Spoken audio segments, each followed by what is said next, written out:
ఎందుకు ఆర్థిక ప్రగతి ఎందుకు లేదు? ఇంకా దేహి అనే పరిస్థితి ఏంటి? దాన్ని దృష్టిలో పెట్టుకునే నేను మత్స్యకారులకు అండగా నిలబడాలి, జనసేన అండగా నిలబడాలి అని చెప్పి మేము మొదటి నుంచి అనుకుంటానే ఉన్నాం. దాని తగ్గట్టుగా నిలబడాం. మా దురదృష్టం బొమ్మిడి నాయకర్ లాంటి ఒక బలమైన మత్స్యకారుల కులాల నుంచి వచ్చిన వ్యక్తిని గెలిపించుకోలేకపోయాం. కానీ గెలుస్తాం, నిలబడతాం. ఎందుకంటే గెలిచిన తర్వాత మేము వైసీపీలాగా మేము వదలం, ఓడిపోయినా మేము నిలబడే ఉన్నాం చెప్పడానికి ఉన్నాం. ఈ రోజున మేము బొమ్మిడి నాయకర్ ఓడిపోయినా కానీ, ఎవరు నిలబడకపోయినా కానీ ఒక దమ్మున నాయకుల నిలబడ్డాడు, మొత్తం నడిచాడు ఇన్ని రోజులు. అలాంటి దమ్మున నాయకులు ప్రతి ఊర్లో ప్రతి నియోజకవర్గంలో ఉండాలని కోరుకున్నాను. ఆయనే నాకు స్ఫూర్తి. ప్రతి ఒక్కరు ఆయన స్ఫూర్తిగా తీసుకోవాలి, ముందుకు తీసుకెళ్ళాలి. ఈ జీవో 217 అర్థం చేసుకోవాల్సింది మత్స్యకారులు కానీ ప్రజలందరికీ చెప్పదలుచుకుంది. ఇదివరకు తీర ప్రాంతంలో కాకుండా లోపల మన కుంటలు చెరువులు ఉంటే అక్కడ మత్స్యకార సహకార సంఘాలు వాళ్ళు పాడుకోవచ్చు వేలం పాట. సో వాళ్ళు పాడుకొని ఒక 10%, 15% పంచాయతీ కట్టి మిగతాది అందరూ సభ్యులు పంచుకునేవాళ్ళు. వచ్చేది నిజంగా వారి దాంట్లో అద్భుతంగా డబ్బుగానే ఉండండి. ఈరోజు ఈ పరిస్థితి ఎందుకు ఉంటుంది? కానీ వైసీపీ గొప్పతనం ఏంటంటే లేని సమస్యను సృష్టించడంలో మహా ఉద్దండులు వాళ్ళు. ఒక సమస్య ఉండదు అక్కడ, ఒక సమస్యను సృష్టిస్తారు, మళ్ళీ దానికే వాళ్ళు సొల్యూషన్ క్రియేట్ చేస్తారు, నిలబడతారు. మళ్ళీ మనకి సమస్య పెట్టి మళ్ళీ పోరాటం చేస్తే దాన్ని మళ్ళీ అటు ఇటు చేసి మళ్ళీ సమస్యకు పరిష్కారంలాగా చేసి కాలయాపన చేసి మన రోడ్ల మీద గిడుస్తూ ఉంటాం. ఎదురు తిరుగుదా ఉంటే భయపెట్టేస్తా, నీకు పెన్షన్లు రావు, నీకు నిరుద్యోగ భృతి ఉండదు, ఆ భృతి ఉండదు, ప్రతిసారి బెదిరించడమే. లేదంటే ఇల్లు కూల్చేస్తాం, రేషన్ కార్డు లేవు, ఇలా ప్రతిసారి బెదిరించి ఎక్కడో చోట అలసిపోయాం మనందరం. ఇలాంటి అలసిపోయిన వాళ్ళకి జనసేన అండగా ఉంటుంది. ఈ రోజున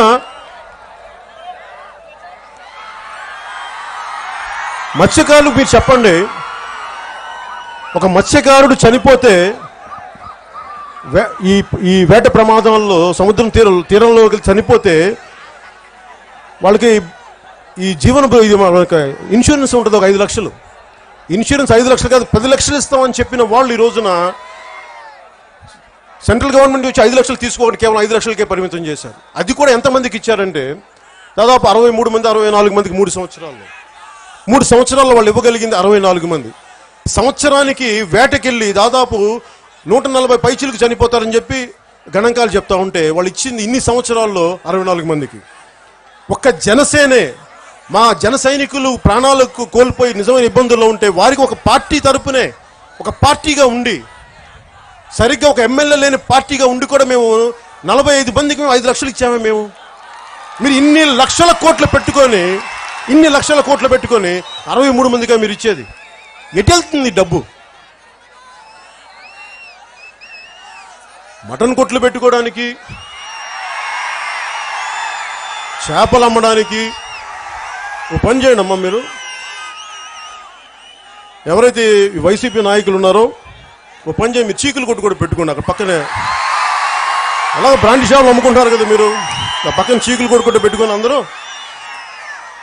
ఒక గ్లాసులో కొంచెం మీరే పోసి అమ్ముకోండి. అట్లా చేయండి. మీకు ఇచ్చింది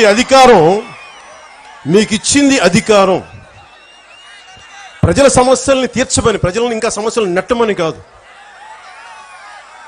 మీరు మటన్ కోట్లు చికెన్ కోట్లు నడపమని కాదు మీకు అధికారం ఇచ్చింది. అసలు ప్రభుత్వానికి ఏం పనయ్యా మీకు? మీరు పాదయాత్రలు చేసింది చికెన్ కోట్లు అమ్ముకోవడానికి, చికెన్ కోట్లు పెట్టడానికి, చేపలు అమ్ముకోవడానికి మీరు పాదయాత్రలు చేసింది. మీరు ఆ రోజు చెప్పుండాల్సింది కదా. ఆ రోజున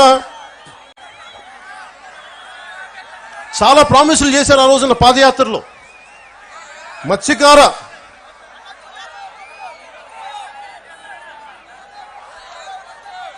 చాలా ప్రామిసులు చేశారు.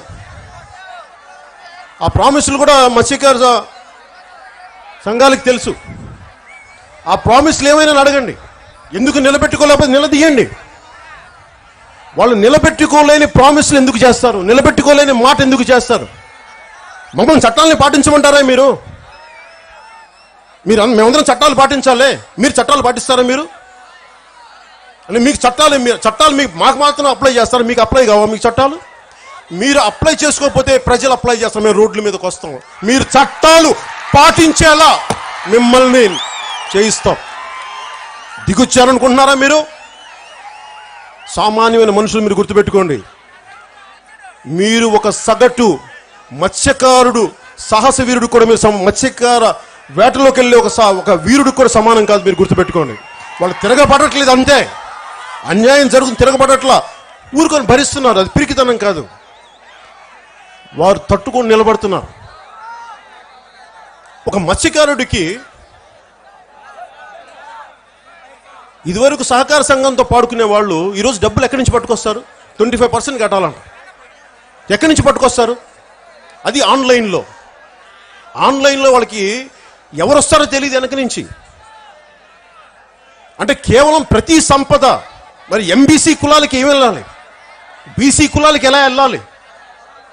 ఇవన్నీ ఉత్పత్తి కులాలే, వాడికి వ్యాపారాలు చేసుకోలేరు. వాళ్ళకి మరపడవలు కూర్చోబెట్టే వాళ్ళు జట్టీలు లేవు. వాళ్ళకి ఉన్న సాంప్రదాయం, ఉదాహరణకి గంగవరం ఉంది, గంగవరం పోర్టే ఉంది, అక్కడ జట్టి నిర్మిస్తామని చెప్పి అక్కడ మత్స్యకారుల్ని మొత్తం నిరాశ్రయులు చేశారు.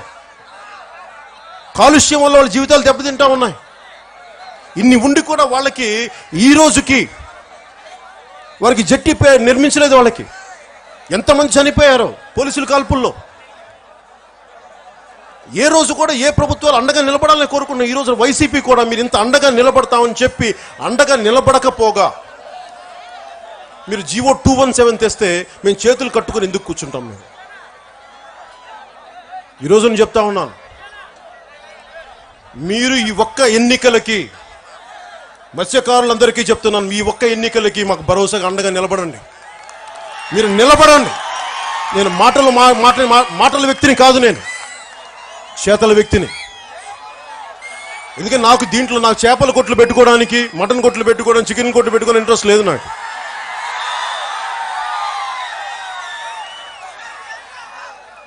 ఈ జీవో 217 ఒకటి ఆల్రెడీ నష్టాల్లో, ఇబ్బందుల్లో ఉంటే ఇన్ని లక్షల మంది, ప్రతి సంవత్సరం 25,000 మంది ఆంధ్ర నుంచి, తీర ప్రాంతాల నుంచి గుజరాత్కి వలస వెళ్ళిపోతారే.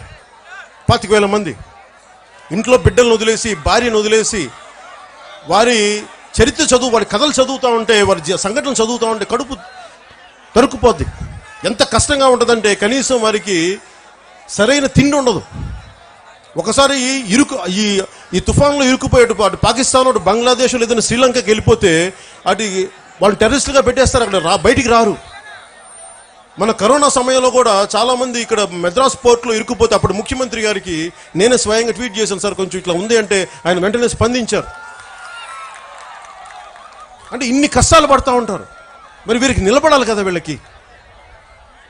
వీరికి నిలబడకపోగా ఇంకా అదనంగా ఇలాంటి జీవో 217 తెచ్చి, గత ప్రభుత్వంలో కూడా కనీసం 70,000 ఇచ్చేవాళ్ళు, అదనంగా ఇచ్చేవాళ్ళు. మిగతా వాళ్ళు ఇల్లు కట్టుకోవడానికి, మత్స్యకారులు ఇల్లు కట్టుకోవడానికి అదనంగా 70,000 ఇచ్చేవాళ్ళు. ఈరోజు నా 70,000 ఇవ్వకపోగా అందరితో సమానంగా చేశారు. ఎందుకు 70,000 అదనంగా ఇవ్వాలంటే వీళ్ళు తుఫాను వెంబడి ఉండే గ్రామాల్లో ఉంటారు, ఇంకొంచెం బలమైన షెల్టర్లో ఉండే ఇల్లు కావాలి వాళ్ళకి.